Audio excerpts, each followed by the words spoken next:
America's most incestuous family. They lived like ghosts for 80 years. No one in the village remembered seeing them walk on the streets, buy bread at the store, or ever go to Mass. Yet the house still stood, aged like a wooden carcass, firmly dug into the slope of a dusty mountain, its windows sealed for decades. For some, the family no longer existed. For others, it was better not to talk about it. But one June morning, a young volunteer from the community health program knocked on the door. He had vaccines and a notebook with him. What he saw when that door finally opened would change his life forever, and the lives of all those who heard the story. I am Burgo, and this is Mexico Prohibido. If this story has already touched your heart, I invite you to subscribe immediately. Every week I bring you stories that, although they hurt, must be told, because silence is also a form of violence. Thank you for being here. The young man's name was Roman, and he was 27 years old. He had just arrived in the village of San Nicolas del Monte, a small backward community in northern Oaxaca, where paths get lost among pines and mountains split by drought. No one had told him about this house. On the map, it didn't even seem to exist. But an old man, who saw him taking notes, told him, "If you want to finish your register, well, there's a family missing, although I doubt they will open for you." Roman asked why. The old man lowered his voice, "Because they don't speak to anyone. They've lived there since I was born, always together, always inside. They say the children are siblings, the grandchildren too. They say many things, but no one goes up there, out of fear or shame." Roman walked 3 hours to the last bend of the mountain, where the path was no longer dirt, but rotten leaves and twisted roots. The house was in the background, built of loose boards without paint or number. There was no fence and no dogs, only one window, covered with a gray rag. He knocked on the door with his knuckles, waited, knocked again. He heard soft footsteps, like barefoot children, then a creak. The door opened only a few centimeters. A girl with sad eyes looked at him. She must have been about 12 years old. Her face round, eyes too far apart, lips chapped. She wore a white, dirt-stained nightgown. She said nothing. Roman lowered his voice and smiled gently.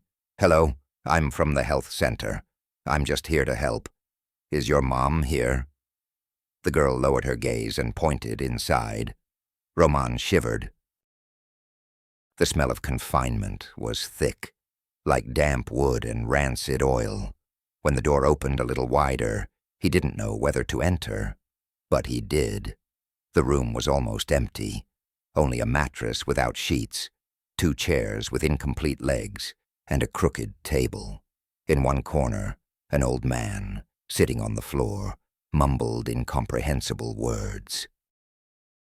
His face was sunken, with a long, crooked nose, eyes clouded by a white layer, his jaw hanging as if his soul would escape through his mouth. He didn't move. He only repeated, "Don't go out, don't go out, don't go out." Next to the girl, a boy of about 16 held her hand. His shoulders were slumped, his gaze empty, and a slight tremor in his fingers. He looked at Roman suspiciously. The volunteer took a deep breath and introduced himself again. "I don't want to disturb. I just came to see how you are." No one answered. The boy asked him if she had sent him. Roman didn't understand. Who was he talking about? At that moment, a trembling voice was heard from another room. "Who touched us?" It was a woman. She walked with difficulty. When she appeared, Roman flinched. Her face was covered with an old cloth, but her eyes reflected terror. She said the children were not allowed to speak to strangers. She said any contact made them sick. That no one had entered since 1943, and it should stay that way. Roman didn't know what to do. He couldn't force them. He couldn't just leave. He offered them food. None took it. But when he pulled out a small box of candies, the girl came closer. She took one, holding it between her fingers as if it were gold. It was the first time she smiled. After that, Roman decided to come back the next day, and the next. For weeks he went up alone, bringing bread, rice, soap. Gradually, the children began to talk to him. They told him they had never left the house, that everything they knew about the world came from their mother. That the old man in the corner was their grandfather, their father, and also their mother's father. Roman felt something break in his heart. Every story was more absurd and painful than the previous one. They told him they couldn't read, that they had never visited a doctor, that they believed they would go blind if they left the house. The other siblings died young, with bones bent like branches. One day, the mother allowed Roman to bring a nurse. It was an elderly woman named Teresa, who had been making rural home visits for years. When she saw the children, she knelt and cried. She said she had seen poverty, but never such captivity. Never such fragile bodies in such broken souls. Teresa discreetly took notes. She said the physical characteristics were consistent with prolonged inbreeding, a clinical term for when the same families marry among themselves for generations. Pale skin, weak jaw, widely spaced eyes, restricted speech, reduced coordination. And above all, sadness, a sadness that could not be cured with medicine. When they tried to register the family in the health system, they found that they did not exist. There were no birth certificates, no CERP, nothing. Legally, they were ghosts. Roman then understood the weight of the title he had heard from an old man in the village. America's most incestuous family. And yet they were still alive. In silence, waiting for something, or perhaps for no one. They simply existed, as if time were trapped in that windowless house where blood flowed in a circle, never mixing. In the following weeks, Roman and Nurse Teresa alternated visits to the house. It wasn't easy. The journey was long and lonely, and every time they went up, they felt as if they were entering a parallel world, a place where time had stood still, and where the concepts of family, health, and education had been erased for decades. Gradually, the children began to trust. The 12-year-old girl's name was Alma, although she wasn't sure how her name was spelled. The boy, Matteo, said he was 15 but seemed younger, perhaps due to malnutrition or lack of sun exposure. Both slept on the same mattress, under a thick wool blanket that barely covered them. They never spoke loudly. They never laughed. They never asked about the world outside those walls. One day, Teresa brought illustrated books. She tried to read them stories, but Alma was frightened when she saw a picture of a city. She had never seen a car. She had never heard a siren. She asked if all that was real, or if it was like the dreams she had when she had a fever. Matteo, on the other hand, just silently looked at the drawings, as if trying to understand what he had lost. The mother, named Clara, only allowed the visits because Roman had promised not to report them. He had told her he wanted to help them, not condemn them. But Clara didn't entirely trust him. Clara stayed in the semi-darkness, listening from the kitchen with a headscarf and trembling hands. When she spoke, she used old, almost biblical phrases.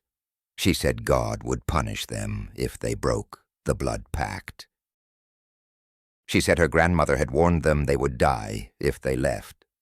One day, Roman asked her directly, "How did it all start?"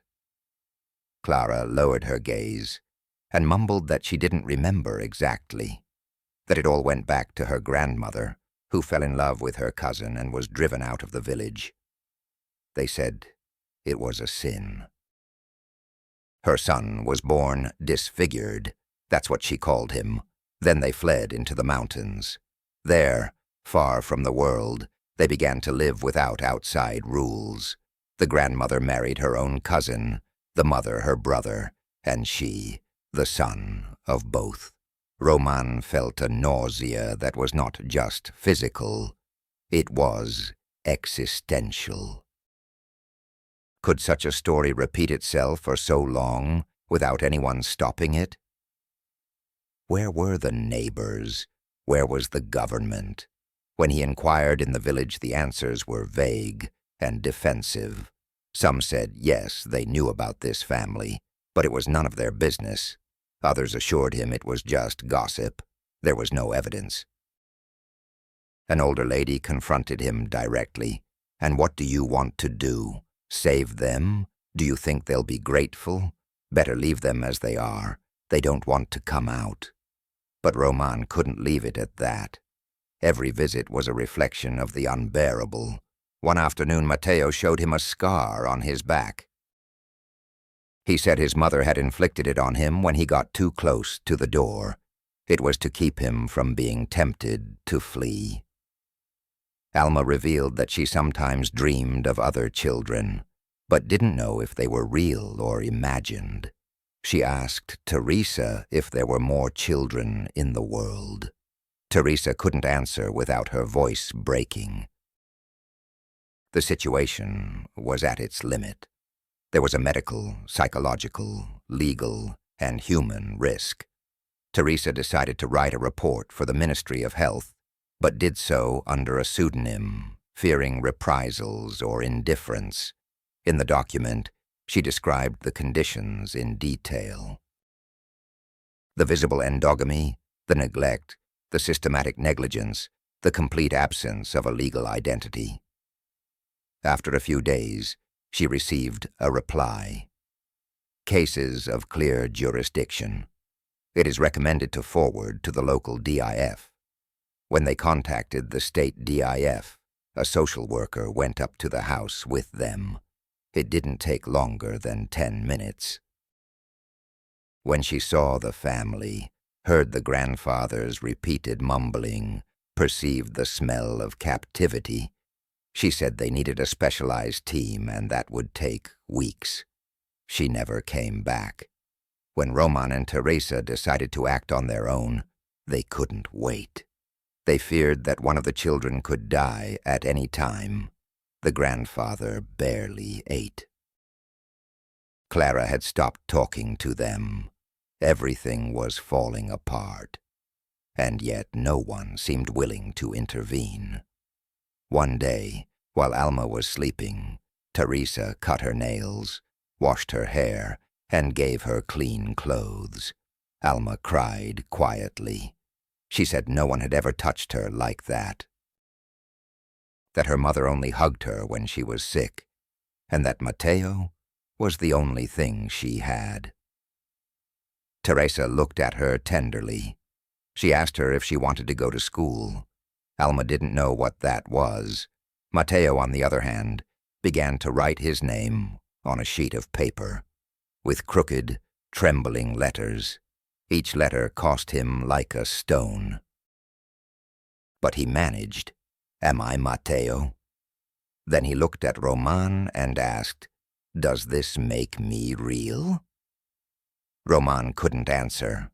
That day, as they came down the mountain, both volunteers knew that something had to change. They could not allow the story to repeat itself for another generation. They could not allow that house to remain a rotten time capsule, hidden between trees and shame. So they made a decision. They would gather evidence. They would document everything. Photos, recordings, testimonies.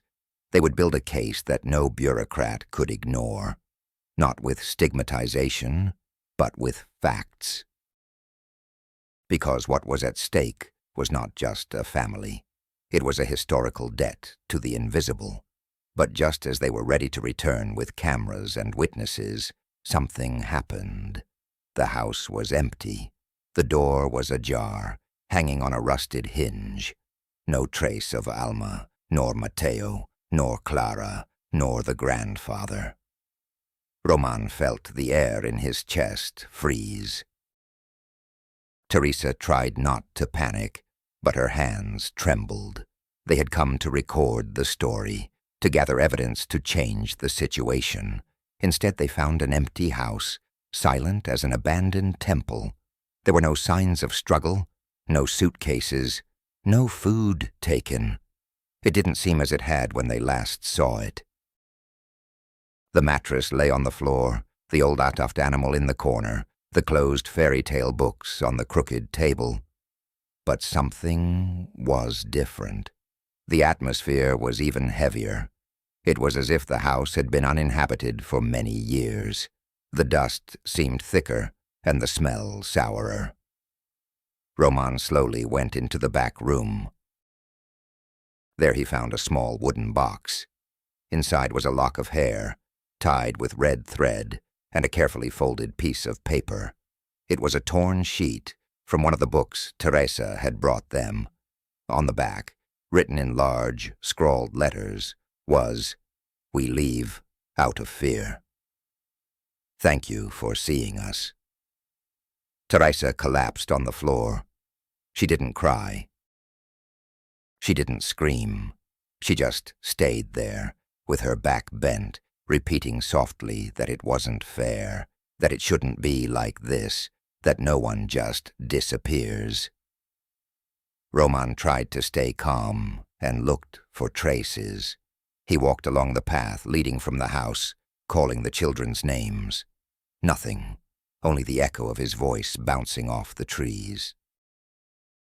They decided to go down to the village immediately and notify the authorities, the same ones they didn't trust. At the town hall, they were told the family had been seen at the same dawn, carrying blankets and a plastic bag. They were asked where they were going. No one stopped them. The community official indifferently said it was not his responsibility. If they left, so much the better. They were a problem. Roman and Teresa spent days looking for them.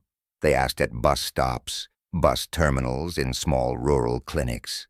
They showed hand-drawn pictures of Alma's and Mateo's faces, but no one had seen them. They were like dust carried away by the wind. Until a week later, Roman received a call from a hospital in Tlaxiaco. A girl had been admitted with high fever, dehydration, and confusion. She had no papers. She didn't speak. She only repeated one word. Mateo. Roman and Teresa immediately traveled there. When they arrived, they saw Alma lying on an improvised stretcher, hooked up to an IV. Her eyes were open, but empty. Her hair was irregularly cut, and her body showed signs of a long journey and cold exposure. When she saw Roman, her lips barely moved. She murmured that she had gotten lost, that her mother had told them to separate if something happened, that Mateo had run to the river, that the grandfather no longer woke up. Teresa hugged her like a daughter. She swore not to leave her alone this time. They would do everything to protect her, but they knew it wouldn't be easy. Alma did not exist for the state. She had no name, no age, no nationality. She was an unregistered child with no proof of kinship, no legal rights. To the system, she was invisible. For weeks, Alma was stabilized in the hospital, while Roman tirelessly handled the formalities. With the help of a lawyer friend, he managed to initiate a temporary identification process. But when they tried to assign her a place in a home, they encountered the first major obstacles. "It's a complicated case," they said. "She has cognitive delays, undocumented genetic characteristics, uncertain history. We cannot guarantee her adaptation." In other words, no one wanted to take responsibility. Meanwhile, Alma asked about Mateo every day. She said he must have hidden. Her mother said she would protect them from the other side. Teresa tried gently to explain that Mateo might not have been able to cross the river, but Alma refused to accept this. One afternoon she gripped Roman's hand tightly and told him, "He promised to find me. He always finds me." Then Teresa suggested something unexpected, to take Alma home with her. Adopting her legally would be a battle, but as a temporary caregiver, she could give her a home, food, and affection. Roman hesitated. Not out of mistrust, but out of fear. What if the system failed again? And what if Alma disappeared again? But there was no other option. So, after a series of improvised formalities, and with the support of the lawyer, Alma was brought to Teresa's house in Oaxaca City. She received a new legal name, Alma del Monte. For the first time, she had a birth certificate, a file number, her own notebook. But the story did not end there. A month later, while reviewing the documents found in the old house, Teresa discovered something that made her blood run cold. On an old sheet, kept among the remains of a chest, was a drawing made by children's hands. It showed 4 people holding hands. On the right, a larger figure had a symbol on its chest, a cross. On the left, a figure with long hair held a flower.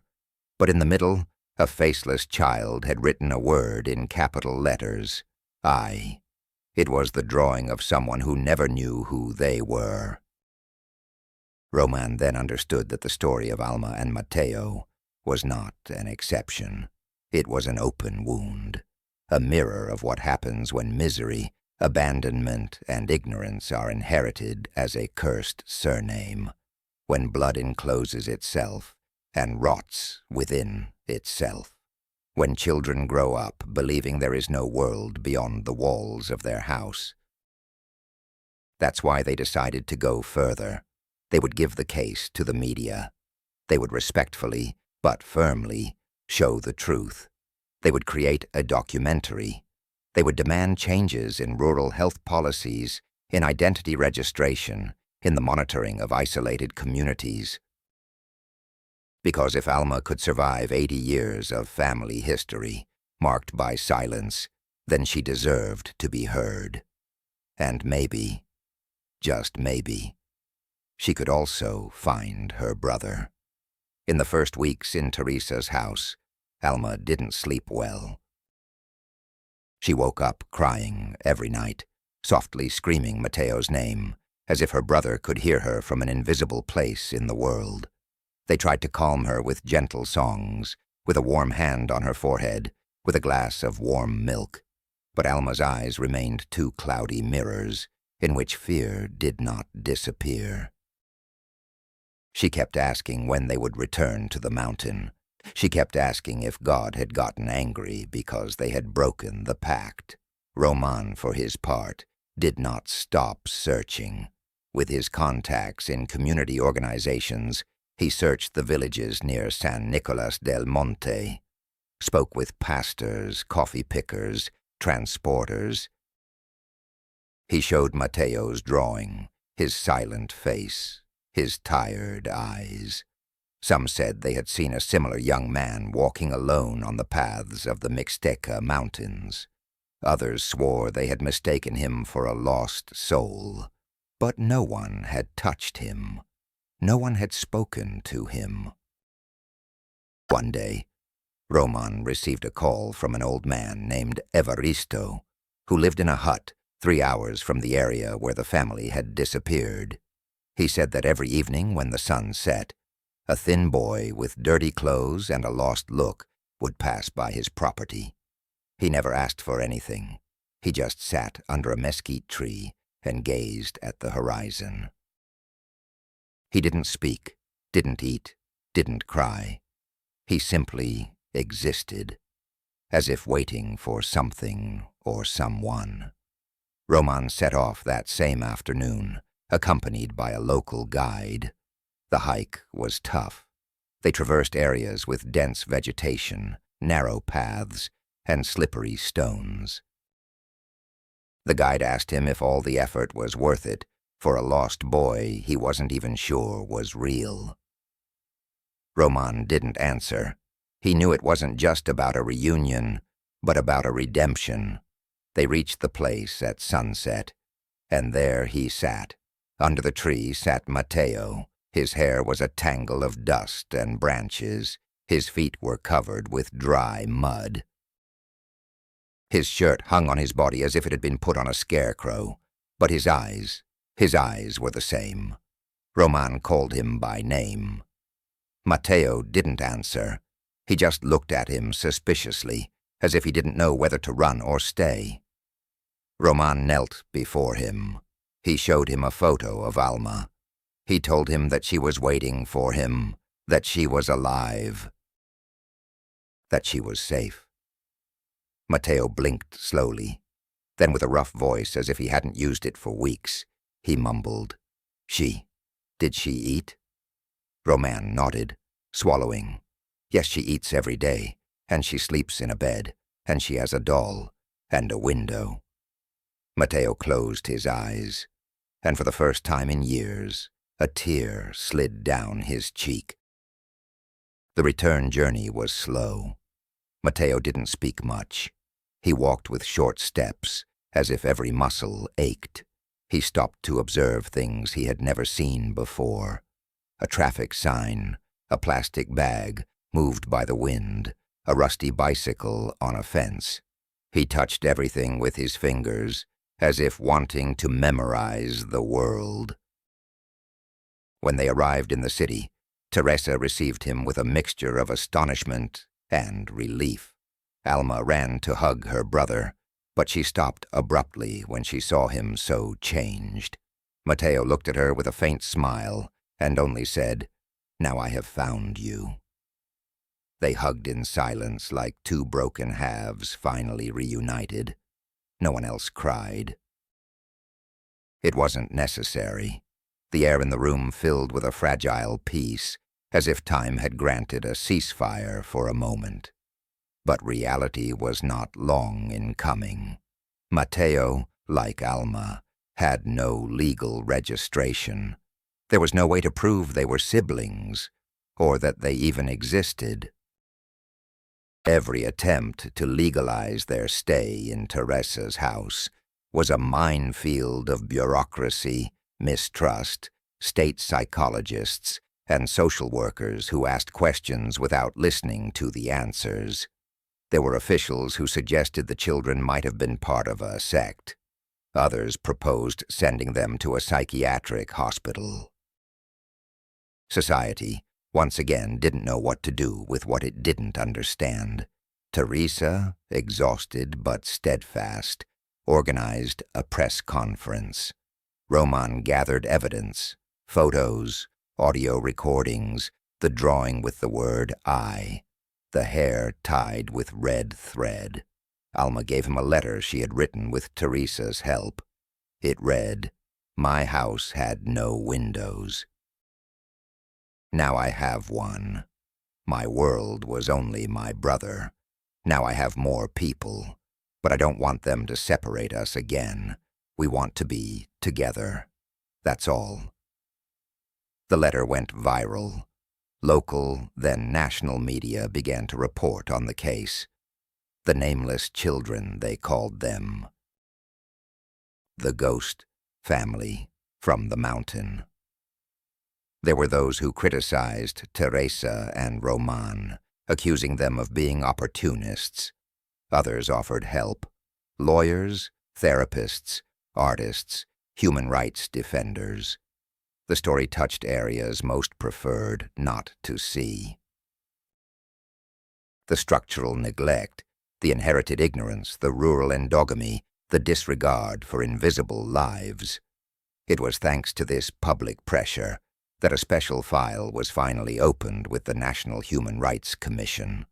A forensic team traveled to San Nicolas del Monte and found remains in the house. Bones buried under the floor, burned documents, broken toys. It was confirmed that a family had lived there for over 70 years without any official contact with the state. But the most shocking find was a notebook hidden between the roof beams. It contained pages with repeated symbols, drawings of circles within circles, invented words. It was a language of their own, developed through generations of isolation. Each symbol seemed to have an emotional meaning. One of them appeared more frequently than the others, a spiral crossed by a straight line. According to experts, it could mean family, or perhaps us. The story became a cause. A law to improve civil registry in rural areas was proposed. Aid brigades for communities at risk of isolation were deployed. But for Alma and Mateo, all this was distant, abstract. What mattered was that they now had names, separate beds, toothbrushes in different colors, and a person who hugged them without fear. One afternoon, as they played in Teresa's yard, Alma asked her brother, "Do you think Mama sees this?" Mateo didn't answer immediately. He looked at the orange sky, then at the plants, then at Alma, and said, "Maybe yes, but not from heaven, but from inside, because she is here and here." And he pointed to his chest. Teresa watched them from the window. She knew much healing was still needed, that traumas were not erased with documents or applause. But she also knew that these children were sleeping without fear for the first time, and that the silence of 80 years had finally been broken. The story of Alma and Mateo echoed in the media for months. Some journalists tried to interview them, but Teresa was clear from the beginning. They are not a spectacle. They are not a case. They are children, and they deserve a normal life.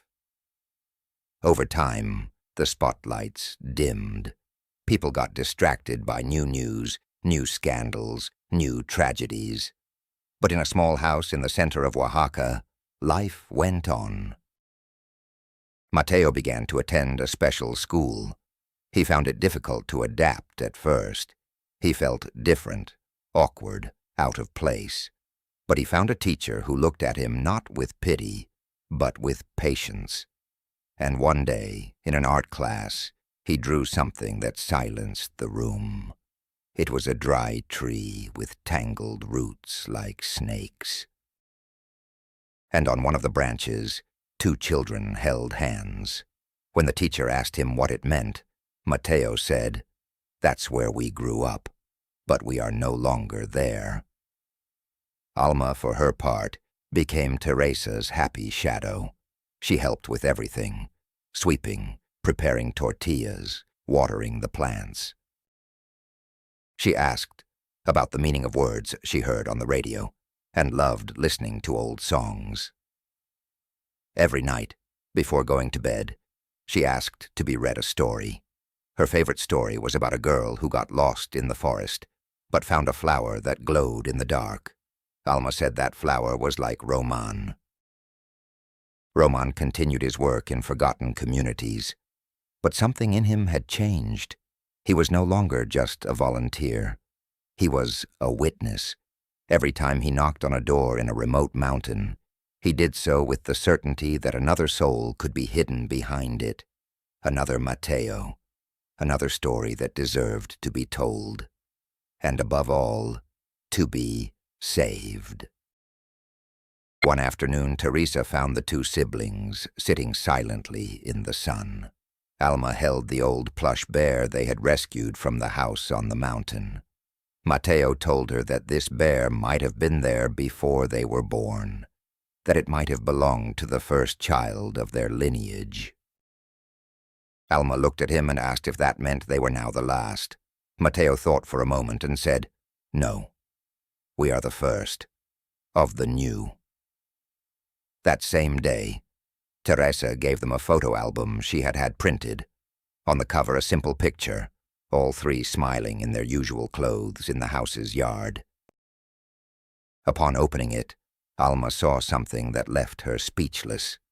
On the first page, instead of a photo, was a blank sheet, and on it, in large handwritten letters, it said, "Here begins our story." No one said anything for minutes. Then Matteo stood up and got a pencil. He drew a spiral, crossed by a straight line, the same symbol they had seen in the house's hidden notebook. Alma looked at him, smiled, and wrote a word underneath that she could now write alone. Us.